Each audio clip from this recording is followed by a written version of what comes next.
Imagine being so powerful that your mere existence terrifies half the world, yet so fragile that a piece of paper could tear you apart. This was Russia in 1991, when the Soviet Union collapsed with nothing but a signature. But here's the thing, this wasn't the first time Russia reinvented itself. In fact, what I'm about to tell you is going to change everything you thought you knew about one of history's most misunderstood nations. And trust me, by the end of this video, you'll understand why Vladimir Putin once said, "Whoever doesn't miss the Soviet Union has no heart, but whoever wants it back has no brain." Let's start our story in a place you wouldn't expect, not in Moscow, not in St. Petersburg, but in a small trading post called Novgorod, where a group of Vikings would lay the foundation for what would become the world's largest nation. The year was 862 CE, and these weren't just any Vikings, they were the Rus, led by a man named Rurik, who would give Russia its name and start a dynasty that would rule for over 700 years. But here's where it gets interesting. These Vikings didn't conquer Russia in the traditional sense. They were actually invited. Yes, you heard that right. The local Slavic tribes were tired of fighting among themselves and decided to outsource their government to some Swedish Vikings. Think about that for a second. Imagine if today's Americans decided to call up some Norwegian raiders to come and run their country. This decision would shape Russian history in ways nobody could have predicted. The Rus would eventually move their capital to Kiev, creating what historians call Kievan Rus, the first Russian state and the ancestor of modern Russia, Ukraine, and Belarus. Under the Rus, this medieval state would become one of Europe's largest and most prosperous kingdoms, with trade routes stretching from the Baltic to Byzantium. But there was a catch, and it's one that would haunt Russia for centuries to come. The Rus princes had a peculiar inheritance system. When a ruler died, his land was divided equally among his sons. Sounds fair, right? Well, this led to constant civil wars and weakened the state just as a new threat was emerging from the east. And this is where our story takes a dramatic turn, because in 1237, an army appeared on Russia's borders that would change everything. The Mongols, led by Batu Khan, grandson of Genghis Khan, were about to deliver a lesson in warfare that the Russians would never forget. One by one, the divided Russian principalities fell to the Mongol war machine.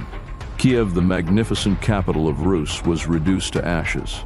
The Mongol invasion would leave such a deep mark on Russian psychology that some historians argue it's still visible in Russian politics today. For the next 240 years, Russian princes would have to travel to the Mongol capital to receive permission to rule their own lands. But here's the fascinating part. While this period, known as the Mongol yoke, was undoubtedly traumatic, it also helped shape Russia's future power. The Russians learned crucial lessons from their conquerors: how to conduct a census, collect taxes efficiently, and most importantly, how to build and maintain an empire of different peoples and religions. Pay attention, because this is where Russia's story takes its most crucial turn. While most Russian principalities were paying tribute to the Mongols, one small, seemingly insignificant place was quietly growing in power. Moscow, originally just a wooden fortress on a hill, was about to change everything. The princes of Moscow played a dangerous but brilliant political game. They cooperated with the Mongols, collected tribute from other Russian princes, and slowly accumulated wealth and power. They also did something ingenious. They convinced the head of the Russian Orthodox Church to move his seat to Moscow, making their city the spiritual center of Russian lands. This combination of political cunning, religious authority, and economic power would eventually allow Moscow to do what seemed impossible: challenge and defeat the Mongols. The hero of this story was Ivan III, known as Ivan the Great, who in 1480 finally stopped paying tribute to the Mongols. But even more importantly, he married the niece of the last Byzantine emperor, Sophia Palaeologus. Why does this matter? Because after Constantinople fell to the Ottomans in 1453, Moscow could claim to be the heir of the Roman Empire, the Third Rome. And this is where we need to pause for a moment, because what happened next would set the stage for centuries of Russian history. Moscow was no longer just a city-state, it was becoming the center of a new civilization, one that saw itself as the guardian of true Christianity and the heir to Rome itself. This idea of Moscow as the Third Rome would become a powerful ideological foundation for Russian expansion and its sense of special destiny. But the real test of this new Russian power was about to come, and it would arrive in the form of a young, ambitious ruler who would earn one of history's most controversial nicknames. Ivan IV, better known as Ivan the Terrible, would transform Russia in ways that would make even his grandfather's achievements seem modest by comparison. But that's where we'll pick up in part 2 of our story, where things get even more interesting and much bloodier. Before we continue, take a moment to think about what we've covered so far. Vikings who were invited to rule, Mongols who helped build an empire, and a small fortress that became the center of a new civilization. The story of Russia is just getting started, and trust me, what comes next will make everything we've discussed so far look like a mere prologue. Welcome back to the story of Russia, where we left off with the rise of one of history's most fascinating and terrifying rulers. But before we dive into Ivan the Terrible's reign, I need you to understand something crucial. This man would create the template for Russian autocracy that would last for centuries. Imagine being crowned Tsar at the age of 3, watching your mother get poisoned by power-hungry nobles, and growing up in an environment where everyone you trust might be plotting against you. This was Ivan IV's childhood, and it would shape not just his reign, but Russia's entire future. At 16, Ivan did something unprecedented. He crowned himself not just Grand Prince, but Tsar of all Russia. This wasn't just a fancy new title. This was a declaration that Russia was now an empire, equal to the Roman Empire of old. But here's where the story takes a dark turn. In 1560, Ivan's beloved wife Anastasia died, and he became convinced she was poisoned by the boyars, Russian nobles. What happened next would earn him the name Terrible and create a pattern of state violence that would echo through Russian history. Ivan split Russia in two. Yes, you heard that right, he literally divided his own country. He created the Oprichnina, a state within a state, complete with its own territory, courts, and army of black-clad secret police called Oprichniki. These men, riding with dog heads and brooms attached to their saddles, symbolizing their mission to hunt down traitors and sweep away treason, would terrorize Russia for 7 years. But here's the fascinating part. While Ivan was terrorizing his nobility, he was also modernizing Russia. He established Russia's first printing press, reformed the law code, and opened trade routes with England. He even engaged in history's first known instance of email-style correspondence, exchanging snarky letters with Queen Elizabeth I of England. And now, we need to talk about something that would haunt Russia for centuries: the problem of succession. In a fit of rage, Ivan struck his son and heir in the head with his staff, killing him instantly. This single moment of violence would lead to the extinction of the Romanov Dynasty and plunge Russia into a period known as the Time of Troubles. Imagine if the United States had lost its entire government overnight, was invaded by multiple foreign powers, and had several imposters claiming to be the rightful ruler. That's what Russia faced in the early 1600s. But from this chaos emerged a new dynasty, the Romanovs, who would rule Russia until 1917. Now pay close attention, because this next part explains why Russia seems to swing between isolation and desperate attempts to westernize. The first Romanovs focused on healing Russia's wounds, but they knew they were falling behind Western Europe. This brings us to the most energetic, ambitious, and controversial modernizer in Russian history, Peter the Great. Picture a 6 feet 8 inches tall man who loved to drink, worked as a ship's carpenter in disguise, and forcibly cut off his nobles' beards. That was Peter. But here's what makes him truly fascinating. He was determined to drag Russia into the modern world, whether it wanted to go or not. He built a new capital city, St. Petersburg, on a swamp, using the forced labor of thousands of peasants. Many died in the process, leading to the saying that the city was built on bones. But what Peter did next would fundamentally alter Russia's relationship with the world. He launched a cultural revolution, forcing his nobles to adopt Western clothing, manners, and customs. He created Russia's first modern army and navy. He established new schools and institutions. But most importantly, he defeated Sweden in the Great Northern War, making Russia a European power for the first time in its history. The cost of all this modernization? Crushing taxes, increased serfdom, and a cultural split between the westernized elite and the traditional masses that would persist until the Russian Revolution. And this brings us to a crucial point about Russian history. Every major attempt to reform Russia has come from above, often violently, and always at great human cost. Peter's reforms would set the pattern for future Russian modernizers. From Catherine the Great to Stalin, change must be imposed from above, often brutally, for the greater good of the state. But Peter's death would create a new problem, one that would both strengthen and weaken Russia in the decades to come. Women would rule Russia for most of the next century. starting with his wife Catherine I and culminating in the remarkable reign of Catherine the Great. This period would see Russia emerge as a true European great power, but it would also see the entrenchment of serfdom and the expansion of noble privileges.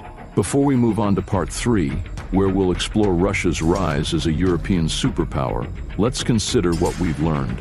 We've seen how Ivan the Terrible created the model of Russian autocracy, how the time of troubles shaped Russia's fear of weakness and disorder, and how Peter the Great's modernization created a cultural divide that would never fully heal. These patterns would repeat themselves throughout Russian history, right up to the present day.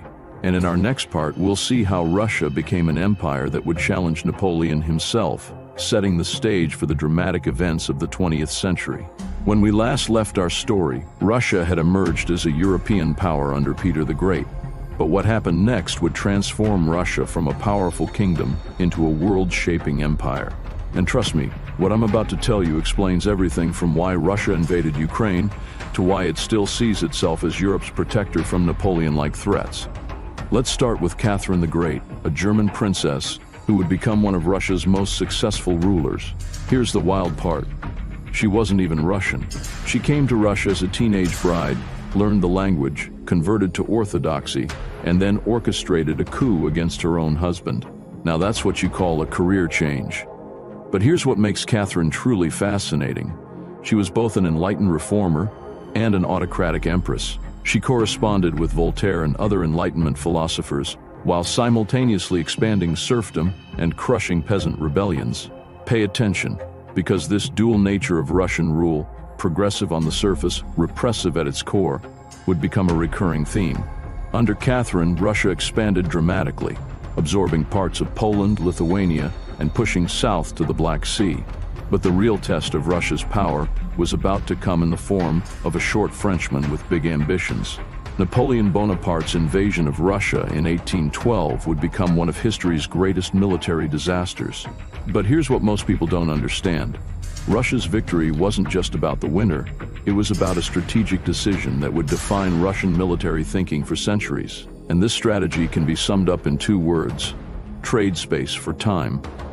The Russians retreated, drawing Napoleon deeper and deeper into Russia. They even abandoned Moscow, setting it on fire rather than letting Napoleon have it.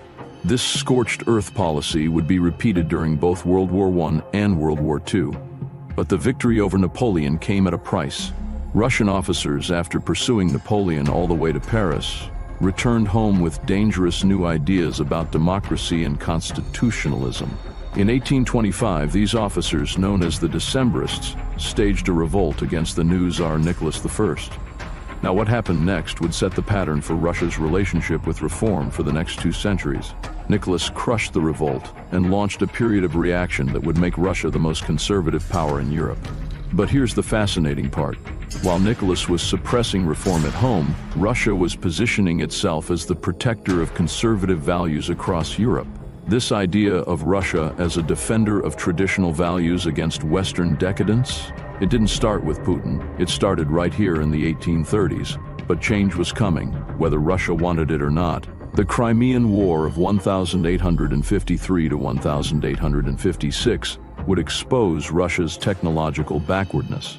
And this brings us to one of the most dramatic reforms in Russian history, the emancipation of the serfs in 1861. Imagine if the United States had abolished slavery without a civil war, but also without any real plan for what to do with the freed slaves. That's essentially what happened in Russia. Tsar Alexander II, known as the Liberator, freed over 23 million serfs, but freedom came with catches, lots of them. The former serfs had to pay for their land over 49 years, often getting the worst plots, and remained tied to their communes. Alexander II didn't stop there. He reformed the judicial system, created local government councils, and modernized the army. But here's where Russian history takes another one of its tragic turns. The more Alexander reformed, the more revolutionary groups demanded even more radical change. After surviving several assassination attempts, Alexander II was preparing to announce Russia's first constitution. On the very day he was planning to sign it, Narodnik terrorists threw a bomb at his carriage. When Alexander stepped out to check on the wounded, a second bomber struck, killing the Tsar, who had done more to reform Russia than any ruler since Peter the Great. His son, Alexander III, would reverse many of his father's reforms, setting Russia back on the path of reaction. And this brings us to another crucial pattern in Russian history: the cycle of reform and reaction. Every time Russia has attempted significant reforms, they've been followed by periods of intense reaction and repression. Under Alexander III and his son Nicholas II, Russia industrialized rapidly while politically remaining an autocracy. By the early 1900s, Russia was a bundle of contradictions: the world's fourth largest industrial power with a divine right monarchy, a country with world-class literature and art where most people couldn't read, a European power that was increasingly falling behind Europe. Something had to give. And in our next and final part, we'll see exactly what gave, and how Russia would embark on history's most radical attempt to build a new society from scratch. We'll explore how the Russian Empire became the Soviet Union, how Stalin transformed Russia into a superpower through industrialization and terror, and how it all came crashing down in 1991. But before we move on, remember this: everything we've covered would play out again in the Soviet period and continues to shape Russia today. Remember how we started this story with the collapse of the Soviet Union in 1991? Well, now we're going to understand how that empire was built and why it fell apart. And trust me, what you're about to learn explains everything from why Russia invaded Ukraine to why Vladimir Putin calls the Soviet collapse the greatest geopolitical catastrophe of the 20th century. Let's start in 1917, when Russia was fighting in World War I and losing badly. The Russian Empire was like a massive oak tree. It looked strong on the outside but was completely hollow within. All it took was a few strikes, and the whole thing came crashing down. First, the February Revolution overthrew the Tsar, creating a democratic government. But here's the fascinating part: Russia's first democracy lasted only 8 months. Pay attention, because this brief period explains why Russians today are skeptical of Western-style democracy. The Democratic Provisional Government made one crucial mistake: it decided to continue fighting in World War I. In October 1917, they seized power in what would become known as the Russian Revolution. But taking power was the easy part. What followed was a brutal civil war that would make Game of Thrones look like a children's story. The Bolsheviks faced enemies on all sides: Western interventionist armies, monarchist white forces, anarchists, and independent nationalists. And now we need to talk about something that would fundamentally reshape Russia: war communism. The Bolsheviks literally nationalized everything, from major factories down to small bakeries. They sent armed detachments into the countryside to seize grain from peasants. They abolished money and tried to run the entire economy through central planning. The result? One of the worst famines in Russian history. Lenin then did something surprising: he backed down. His new economic policy temporarily restored elements of capitalism. But when Lenin died in 1924, a power struggle began that would determine Russia's fate. What happened next would transform Russia from a backward agricultural nation into an industrial superpower, at a cost that still haunts the country today. Joseph Stalin emerged victorious and launched what he called the revolution from above. Imagine compressing Britain's entire industrial revolution into just 10 years. That's what Stalin attempted. He collectivized agriculture, forcing millions of peasants onto state farms. He built massive industrial complexes, powered by slave labor from the Gulag system. And here's where we need to understand something crucial about Russian industrialization. It was built on human bones. Millions died in famines caused by collectivization. Millions more were sent to labor camps. The Soviet Union was transformed, but at a terrible price. Then came the ultimate test, World War II, or as Russians call it, the Great Patriotic War. The Nazi invasion in 1941 nearly destroyed everything Stalin had built. But in a twist of historical irony, Stalin's brutal industrialization had given the Soviet Union the industrial base it needed to survive. 27 million Soviet citizens died in the war, but they emerged victorious. This victory would shape Russian identity in ways that are still visible today. By 1945, the Soviet Union was a superpower, with an empire stretching from Berlin to the Pacific. After Stalin's death in 1953, his successors tried to reform the system while keeping its core intact. Khrushchev denounced Stalin's crimes and launched reforms. But like so many Russian reformers before him, he was overthrown when those reforms threatened the system's stability. What followed was the era of stagnation under Brezhnev. The Soviet Union was stable but increasingly rigid, unable to adapt to a changing world. And this brings us to one of history's great ironies. The man chosen to save the Soviet system would end up destroying it. Mikhail Gorbachev believed he could reform communism through glasnost openness and perestroika restructuring.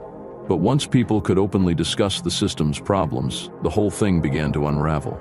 The Soviet Union's empire in Eastern Europe broke free in 1989. By 1991, the Soviet Union itself collapsed into 15 independent countries.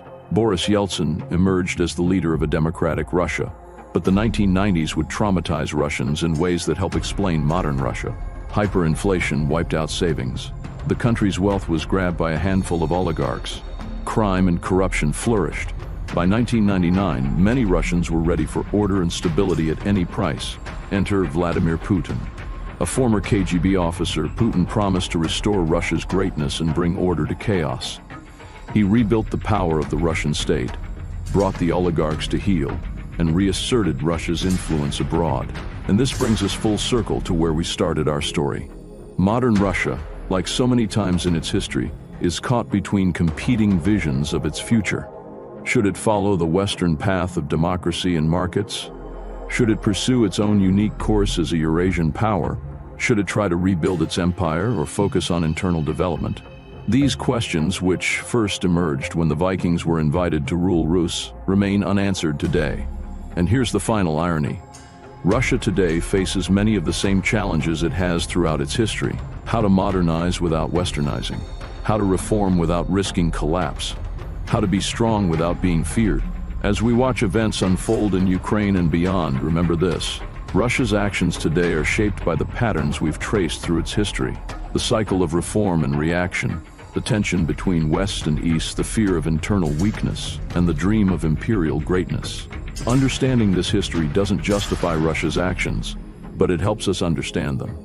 And in a world where Russia remains a crucial player, understanding may be our most valuable tool.